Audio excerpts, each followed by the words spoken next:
بسم الله الرحمن الرحيم دهورنimo wanaagsan akhbaaraadka radio kulmiye maanta idin hayana waxa ugu waaweyn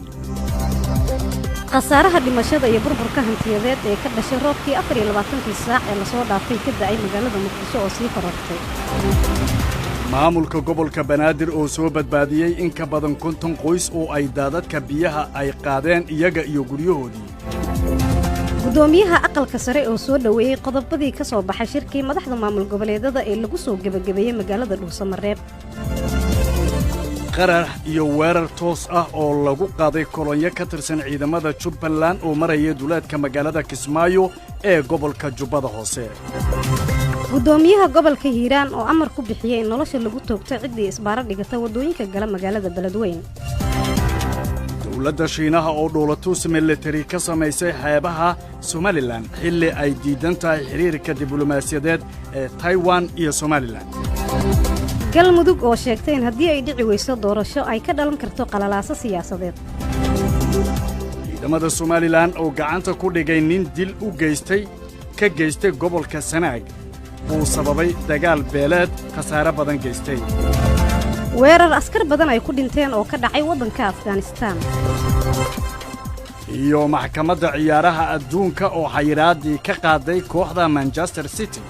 mar kale ismaqal wanaagsan dhageystayaal waa duhurnimo Isniina taariikhda waxa ay ku astaysan tahay 13 bisha 7 sanadka 2020 intii aad maqasheen waxay ahaayeen qodobadii wararkeena ugu waaweynaa iminka u diyaar garooba isagiyo dhan wadajir waxa idinkugu soo jeedinaya anigoo Maryamo ah iyo Cumar Xabeeb Nuur Cumar Tijer war soo saareenuna waa Cali Suxayfa qasaaraha dhimashada iyo burburka hantiyadeed ee ka dhashay roobabkii 24 saac la soo dhaafay ka da'ay magaalada Muqdisho ayaa sii korortay xilli maamulka gobolka Banaadirna uu soo badbaadiyay in ka badan 50 qoys oo ay daadadka biyaha qaadeen iyaga iyo guryahoodii Cali Cilmi Salaad ayaa warkan soo koobay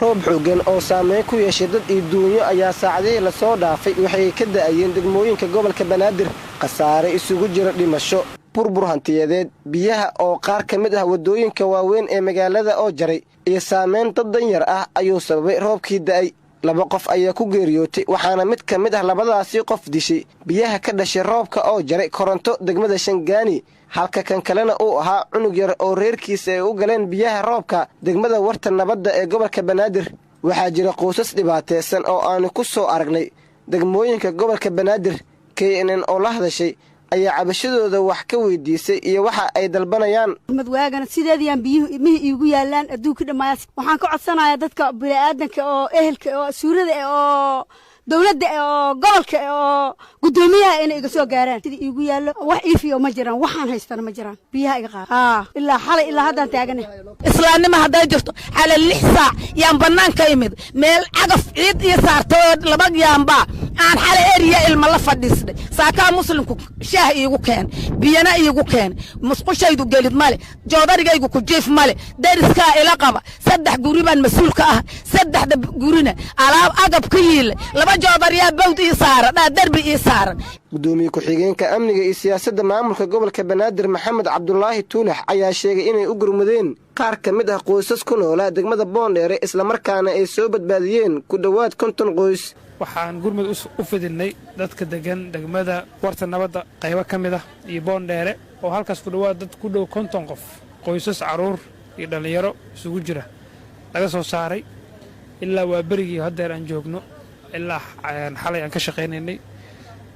waxa dhacay waxa weeye qadar rabbi nimcada ilaahay bay ka mid ahayd kullay qof kasto ay dhibaato ka soo gaartay intaas waa fahamsan yahay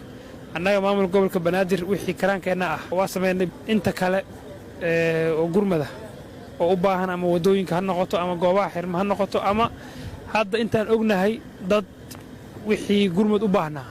dad waa jireen guryahooda biyo ugu galin laakiin kuwa gurmadka u baahnaa oo guryahooda biyo galeen intii aan ka soo saari karno waa ka soo saarnay ilaa haddana dad kale ma hayno dhinaca kale waxa ay biyaha roobka ay xireen wadooyin waaweyn oo ku yaala degmooyinka Shangaani Boondheere Warta Nabadda Hodan Wadajir sidoo kalena qaar ka mid ah laamiyada magaalada ayay biyaha waxa ay ka qodeen godad waaweyn iyada oo sidoo kale biyaha ay cagta mariyeen dhismihii lagu waday wadada isku xirta isgoosyada Boondheere iyo Siinaay wadooyinka waaweyn ee ku yaala magaalada Muqdisho ayaa xiliyada roobka xirma kuwaas oo markii hore helin dhismo wanaagsan waxayna taasi dhibaato ku tahay shacabka ku nool caasimadda gudoomiyaha golaha aqalka sare ee baarlamaanka Soomaaliya Cabdi Xaashi Cabdullaahi ayaa soo dhaweeyay go'aamadii ka soo baxay shirkii maamul goboleedyada ee dhawaan lagu soo gabagabeeyay magaalada Dhuusamareeb ee caasimadda maamulka Galmudug. war qoraal uu soo saaray gudoomiyaha ayaa si diiran loogu soo dhaweeyay go'aanka madaxweynayaasha maamul goboleedyada waxa uu ku tilmaamay guul hordhac u ah heshiis wadajir ah oo ay wada gaaraan dowladda federaalka iyo dowladaha xubnaha ka ah. ugu dambeyntii gudoomiyaha ayaa kalsooni ka muujiyay in khilaafka ka dhaxeeya dowladda federaalka Soomaaliya iyo maamul goboleedyada uu soo gabagaboobi doono laguna badbaadin doono aayaha ummadda Soomaaliyeed. qarax iyo weerar toos ah ayaa lagu qaaday kolonyo ka tirsan ciidamada Jubbaland kuwaas oo maraya duleedka magaalada Kismaayo ee gobolka Jubbada Hoose. Cabdimajiid Cabbaas Aadan ayaa warkan noo soo diray. gaadiid ay wateen kolonyo ka tirsan ciidamada Jubbaland ayaa waxaa qaraxyo iyo weerar toos ah lagula eegtay duleedka magaalada Kismaayo ee gobolka Jubbada Hoose. qaraxa iyo weerarka ayaa waxa uu ka dhacay deegaanka Buula Guduud oo qiyaastii 35 kiiloomitir u jirta magaalada Kismaayo ee gobolka Jubbada Hoose. wararka ayaa intaasi waxa ay ku darayaan in khasaaro iyo dhimasho iyo dhaawac uu soo kala gaaray dhinacyadii ku dagaalamay deegaanka Buula Guduud inkastoo aan la hubin khasaaraha rasmiga ee ka dhashay weerarka kadib ayaa waxaa la sheegay in askar ka tirsan daraawiishta Jubbaland ay gurmad u sameeyeen ciidamada la weeraray. saraakiisha ciidamada Jubbaland ayaa waxa ay sheegeen in dhaawac iyo dhimasho ay gaarsiiyeen dagaalamayaal ka tirsan kooxda Al-Shabaab kadib markii ay isku dayeen inay weeraraan kolonyo gaadiid dagaal ah oo ay wateen. dhanka kale ciidamada Jubbaland ayaa maanta waxa ay howlgallo kala duwan ay ka wadaan deegaano duleedka kaga beegan ee magaalada Kismaayo ee gobolka Jubbada Hoose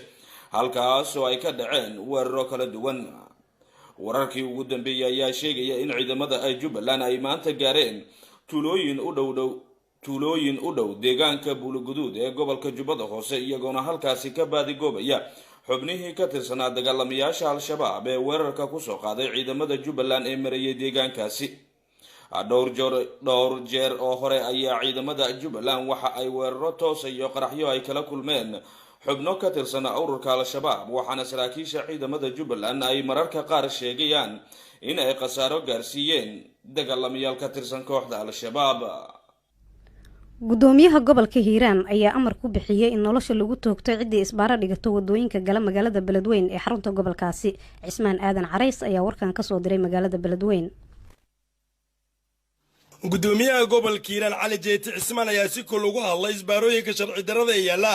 wadooyinka soo galay magaalada Beledweyne cidii lagu helana maxkamad aan la sugi doonin. dhanka kale gudoomiyaha gobolka Hiiraan Cali Jeeti ayaa sheegay in cadaalad aan loo doonan karin deegaanada dagaalamayaasha Al-Shabaab ay kaga sugan yihiin gobolka Hiiraan xilli midooyinkii dambe ay jireen shacabka ku dhaqan magaalada Beledweyne ay garsoor u aadi jireen magaalooyinka ama deegaanada gobolka ay kaga sugan yihiin dagaalamayaasha Al-Shabaab. qofkii isbaaro lagu arko waxaan amar ku qabnaa inaanaan maxkamad la sugin. ciidamada qalabka sida waxay amar ku qabaan maxkamad inaysan la sugino. taas waa qodob. tan labaad waxay ila tahay in muddo aan ku haynay war maaha laga daayo.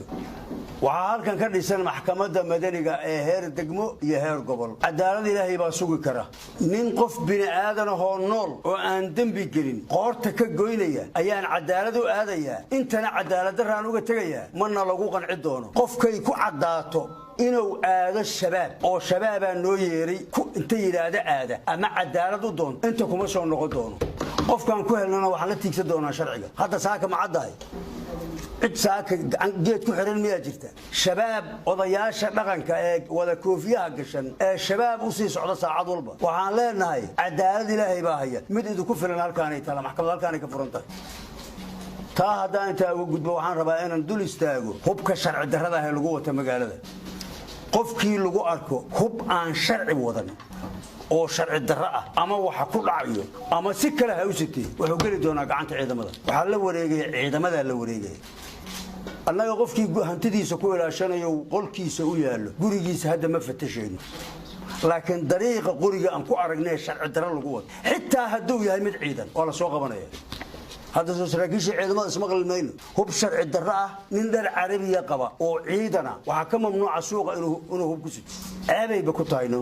qofka shibilka ee hub sharci darrada suuqa ku sitana waxa amar ku qabaan ciidamadu inay kala wareegaan oo aan dibna loogu celin. salaamu calaykum waraxmatullaahi wabarakaatu. gudoomiyaha gobolka Hiiraan sidoo kale soo hadal qaaday in hub sharci darrada aan lagu wadan karin gudaha magaalada beledweyne isagoo sheegay ciddii lagu helanaa in markaasi tallaabo laga qaadi doono inkasta uu guddoomiyaha gobolka hiiraan cali jeyte uusan magacaabin tallaabadaasi caynka ay noqon doonto. dowladda shiinaha ayaa dhoolatus military waxa ay ku samaysay xeebaha somalilan xilli ay diidan tahay xiriirka diblomaasiyadeed ee taiwan iyo somalilan. maslax abukar xaaji ayaa faahfaahinta warkan eegaya. tani markii kowdii bishan Julaay ay shaaciyeen mas'uuliyiin ka tirsan Somaliland in xiriir diblomaasiyadeed oo adag ay la samaysanayaan Taiwan oo ka tirsan dhulweynaha Shiinaha. hase haatee horey ugu dhawaaqday inay tahay jamhuuriyad si iskeed ah uga madax bannaan Shiinaha ayaa waxaa soo baxaysa in siyaabo kala duwan loo arko Somaliland iyo waxa ay ka dhaxli karto haddii xiriir diblomaasiyadeed ay la samaysato Taiwan oo aan loo aqoonsanayn dal caalami ah. waxaana iminka inta badan warbaahinta dalka Shiinaha ay baahinayaan warbixino la xiriira Taiwan iyo Somaliland xiriirkooda iyo waxa ka dhalan kara. TV-ga CGTN oo laga leeyahay dalka Shiinaha ayaa waxa uu baahiyay warbixin dhinacyo badan taabanaysay oo uu diiradda ku saaray dhoolatus ciidanka badda Shiinaha ay ka sameeyeen meel aan wax badan u jirin biyaha Soomaaliya. waxaana la sheegay in goobta dhoolatuska uu ka dhacay ay ku beegan tahay dhinaca deegaanada Somaliland isla markaana waxaa inta badan dadka siyaasadda u dhunduleela ay sheegayaan in tani ay tahay hanjawaad Shiinaha uu u dirayo Somaliland oo doonaysa in dal ahaan ay ula macaamisho Taiwan oo ka tirsan Shiinaha. waxaa sidoo kale warbixintan lagu soo bandhigay in cudud military ay leeyihiin ciidanka badda Shiinaha isla markaana ay awood u leeyihiin inay maquuniyaan cid kasta oo doonaysa inay ku xadgudbaan midnimada dadka Shiineeska. inta badan dadka siyaasiyiinta ah ee reer Somaliland ayaa ku kala aragti duwan in xilligan Somaliland ay la samaysato xiriir toos ah dhinaca Taiwan. qaarkood ayaa sheegaya in marka loo eego Shiinaha iyo awoodiisa maanta dunida uu ku leeyahay aysan fududeen in Somaliland ay ku degdegto xiriir ay la samaysato Shiinaha, halka qaar kalena ay qabaan inay habboon tahay markasta Somaliland in waddo kasta ay u marto in ictiraaf buuxa ay hesho. aqalka Kongareeska Mareykanka guddigiisa amniga ayaa jimcihii aynu ka soo gudubnay warbixin lagu daawacay boggooda Twitterka waxa ay ku shaaciyeen inay soo dhaweynayaan isbeddelka horumarka leh ee geeska Afrika ka socda, gaar ahaan waxa ay ku taageereen xiriirka diblomaasiyadeed ee dhex maraya Shiinaha iyo Taiwan, taasi oo laga dhadhansan karo in Mareykanka uu garab taagan yahay cid kasta oo Shiinaha carqaladeyn karta siyaasaddiisa. markana dalka Afghanistan ugu yaraan 26 ka mid ah ciidamada xukuumadda wadanka Afghanistan ayaa ku geeriyooday halka tiro intaa ka badan ay ku dhaawacmeen weerar ka dhacay wadanka Afghanistan maanta oo Isniin ah sida ay xaqiijiyeen saraakiil militariga u hadlay. dhinaca kale afayeen u hadlay gudoomiyaha gobolka Kunduz oo magaciisa la yiraahdo Ismatullah Muradi ayaa wakaalada wararka ee dalka Turkiga ee Anadolu u xaqiijiyeen weerarkaasi uu ka dhacay degmooyin ka tirsan gobolka Kunduz. waxaa kale uu mas'uulkan uu sheegay in intii uu dagaalka socday ee halkaasi ay ku dhinteen ugu yaraan 3 ka mid ah ururka Taliban. weerarkan ayaa waxaa mas'uuliyadiisa sheegtay dagaalyahanada ururka Taliban. ugu dambeynna kooxda kubadda cagta ee Manchester City ee dalkaas Ingiriiska ka dhisan ayaa loo fasaxay ka qaybgalka tartanka Yurub kaasi oo horey looga mamnuucay. maxkamadda ciyaaraha adduunka ayaa go'aankani ka gaartay eedii loo soo jeediyay kooxda kubadda cagta ee Manchester City, waxaana hadda maxkamaddu ay u fasaxday kooxda Manchester City ka qaybgalka tartamada Yurub ee sanadka dambe. xiriirka kubadda cagta ee Yurub ee UEFA ayaa bishii February ku riday Manchester City ciqaab ah in ay 2 sannadood mamnuuc ka tahay ka qaybgalka tartanka Champions League, sidoo kalena ay bixiso ganaax dhan 30 milyan oo euro.